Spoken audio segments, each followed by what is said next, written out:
ನನ್ನ ಹೆಸರು S K Govindegowda ಅಂತ, ಕಳಲೆ, ಸಕಲೇಶಪುರ ತಾಲೂಕು, ಯಶ್ಲೂರು ಹೋಬಳಿ, ಹಾಸನ ಜಿಲ್ಲೆ.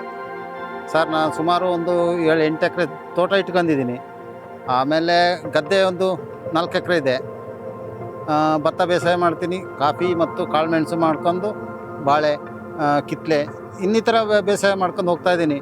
ಸರ್, ನಾನು ಇಲ್ಲಿ ಚಂಗಡಳ್ಳಿ FPO ರೈತ ಉತ್ಪಾದಕ ಕಂಪ್ನಿ ರುದ್ರಗಿರಿ ಅಲ್ಲಿ ಡೈರೆಕ್ಟ್ರಾಗಿ ಕೆಲಸ ಮಾಡ್ತಾಯಿದ್ದೀನಿ 3-4 ವರ್ಷದಿಂದ.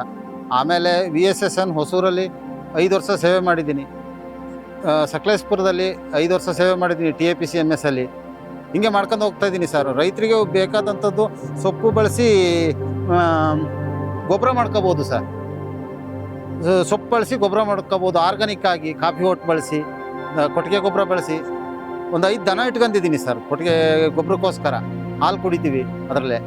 ಬನ್ನಿ ರೈತರೆ, ಕಾಂಪೋಸ್ಟನ್ನ ಯಾವ ರೀತಿ ಹಂತ ಹಂತವಾಗಿ ಉಪಯೋಗಿಸ್ಬೋದು, ಮಾಡ್ಕೋಬೋದು, ಅದನ್ನು ತಿಳ್ಕೊಳ್ಳೋಣ ಬನ್ನಿ ರೈತರೆ. ಮತ್ತು ನಮ್ಮಂಥ ಸಣ್ಣ ಪುಟ್ಟ ರೈತರಿಗೆ ತುಂಬ ಅನುಕೂಲವಾದ ಮಾಹಿತಿ ಇದು, ಅದನ್ನು ತಿಳ್ಕೊಳ್ಳೋಣ ಬನ್ನಿ. ಕಾಂಪೋಸ್ಟ್ ಮಾಡೋದಕ್ಕೆ ಸರ್, ಕಾಫಿ ಹೊಟ್ಟು ಮತ್ತು ತಿಪ್ಪೆ ಗೊಬ್ಬರ ಬೇಕು. ಆಮೇಲೆ ಹಸಿರೆಲೆ ಗೊಬ್ಬರ, ಹಸಿರೆಲೆ ಸೊಪ್ಪು ಮತ್ತು ಒಣ ಎಲೆ, ಆಮೇಲೆ ಸರ್ ಮಣ್ಣು, ಇಷ್ಟನ್ನು ಬಳಸಿ ಸಾವಯವ ಗೊಬ್ಬರ ಮಾಡ್ತೀವಿ. ಇದೆಲ್ಲ ಮಿಕ್ಸ್ ಮಾಡ್ತೀವಿ. ಇದೆಲ್ಲ ಮಿಕ್ಸ್ ಆದಮೇಲೆ ಸರ್, ಇದು 6 ತಿಂಗಳು ತಗೊಳುತ್ತೆ ಕಾಂಪೋಸ್ಟ್ ಆಗೋದಕ್ಕೆ. ಅದಕ್ಕೆ ಟ್ರೈಕೋಡರ್ಮ ಎಲ್ಲ ಬಳಸಿದರೆ 3 ತಿಂಗಳಲ್ಲಿ ಬರುತ್ತೆ, ಬೆಳೆಗೆ ಹಾಕ್ತೀವಿ ಸರ್. ಇದೆಲ್ಲ ಬಳಸೋದ್ರಿಂದ 6 ತಿಂಗಳು ತಗೊಳುತ್ತೆ. ಕಾಂಪೋಸ್ಟ್ ಕಲ್ಚರ್ ಬೆಳೆಸೋದ್ರಿಂದ 3 ತಿಂಗಳಲ್ಲಿ ಕಾಂಪೋಸ್ಟ್ ಆಗುತ್ತೆ. ರೈತರಿಗೆ ತುಂಬ ಅನುಕೂಲ ಆಗುತ್ತೆ. ಟ್ರೈಕೋಡರ್ಮ ಬಳಸೋದ್ರಿಂದ ಕಾಳುಮೆಣಸಿನ ಸೊರಗು ರೋಗಕ್ಕೆ ತುಂಬ ಅನುಕೂಲ. ಸಾವಯವ ಗೊಬ್ಬರದ ಜೊತೆಗೆ ಸರ್ ಕಾಂಪೋಸ್ಟ್ ಕಲ್ಚರ್ನ ಬಳಸಿ, ಟ್ರೈಕೋಡರ್ಮನ ಬಳಸಿ ಕಾಳುಮೆಣಸು ಮತ್ತು ಕಾಫಿಗೆ ಬಳಸೋದ್ರಿಂದ ತುಂಬ ರೋಗ ರುಜಿನಗಳು ಕಡಿಮೆ ಆಗ್ತವೆ. ರೈತರಿಗೆ ತುಂಬ ಅನುಕೂಲ ಆಗುತ್ತೆ. ನೋಡಿ ರೈತರೆ, ನಾವು ಮಾಡೋ ಜಾಗ ಸಾವಯವ ಕೃಷಿಗೆ ಸಾವಯವ ಗೊಬ್ಬರ ಮಿಕ್ಸ್ ಮಾಡುವಾಗ ನಾವು ಮಾಡೋ ಜಾಗನೂ ತುಂಬ ಚೆನ್ನಾಗಿರಬೇಕು. ಆ ಜಾಗ ವಿಶಾಲವಾಗಿರಬೇಕು ಮತ್ತು ಇಳಿಜಾರಾಗಿರಬೇಕು. ಮರದ ನೆರಳು ಬೇಕು ತುಂಬ. ಎಲ್ಲನೂ ಬಳಸಿ ಇಲ್ಲಿ ಮಾಡಿದರೆ ತುಂಬ ಕಾಂಪೋಸ್ಟು ಚೆನ್ನಾಗಾಗುತ್ತೆ, ಚೆನ್ನಾಗಿ ಬರುತ್ತೆ.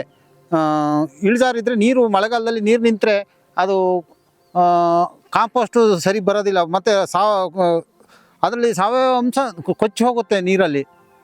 ನೋಡಿ ರೈತರೆ, ಈಗ ಏನೇನು ಬೇಕು ಅಂತೆಲ್ಲ ತಿಳ್ಕೊಂಡಾಯ್ತು. ಜಾಗ ಯಾವ ಥರ ಇರಬೇಕು ಅಂತಲೂ ತಿಳ್ಕೊಂಡಾಯ್ತು.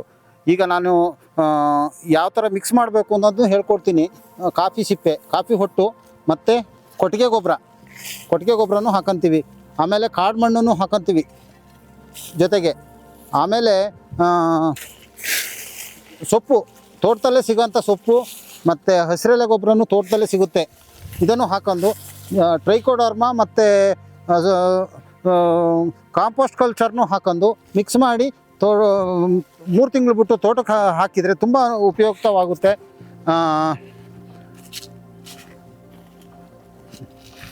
ತುಂಬ ಅನುಕೂಲವಾಗುತ್ತೆ ರೈತರೆ. ಮಿಕ್ಸ್ ಮಾಡಿ 3 ತಿಂಗಳಿಟ್ಟು ತೋಟಗಳಿಗೆ ಬಳಸಿದರೆ ತುಂಬ ಇದನ್ನು ಮಿಕ್ಸ್ ಮಾಡಿ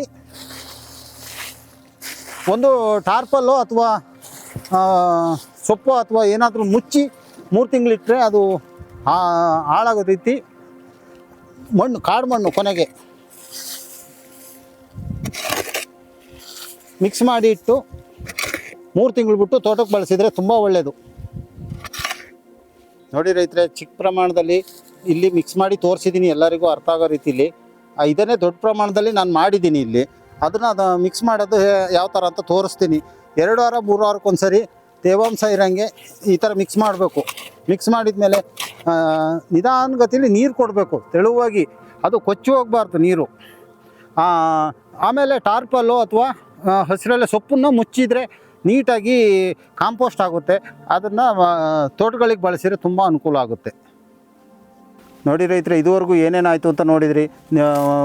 ಸಾವಯವ ಗೊಬ್ಬರನ ಯಾವ ಥರ ಮಾಡಬೇಕು, ಯಾವ ಥರ ಮುಚ್ಚಿಡಬೇಕು, ಯಾವ ಥರ ಮಿಕ್ಸ್ ಮಾಡಬೇಕು, ಅದರಲ್ಲಿ ಏನೇನು ಬರುತ್ತೆ ಅಂತೆಲ್ಲ ತಿಳ್ಕೊಂಡಾಯ್ತು. ಇವಾಗ ಹಾಕೋ ಸಮಯ 3 ತಿಂಗಳಾಗೈತೆ. ರಂಜಕ, ಪೊಟಾಸು, ಕ್ಯಾಲ್ಸಿಯಂ ಎಲ್ಲ ಮಿಕ್ಸ್ ಆಗೈತೆ.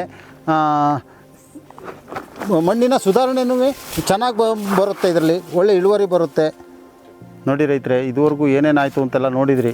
ಯಾವ ಥರ ಮಿಕ್ಸ್ ಮಾಡೋದು, ಮಣ್ಣಿನ ಸುಧಾರಣೆ ಎಲ್ಲನೂ ನೋಡಿದ್ರಿ. ಈಗ ಗೊಬ್ಬರನೂ ಹಾಕಾಯಿತು. ಆಮೇಲೆ ರೈತರೇ, ಒಂದು ರೋಬಸ್ಟ ಗಿಡಕ್ಕೆ 10 kg ಹಾಕಬೇಕು, ಒಂದು ಎಕರೆಗೆ 2 ಟನ್ ಹಾಕಬೇಕು, ಅರೇಬಿಕಾ ಗಿಡಕ್ಕೆ 5 kg ಹಾಕಬೇಕು. ಆವಾಗ ಮಣ್ಣಿನ ಸುಧಾರಣೆನೂ ಚೆನ್ನಾಗಿ ಬರುತ್ತೆ, ಇಳುವರಿನೂ ಚೆನ್ನಾಗಿ ಬರುತ್ತೆ ರೈತರೆ. ಇಷ್ಟು ಹೇಳ್ತಾ ನಾನು ಮಾತು ಮುಗಿಸ್ತೀನಿ.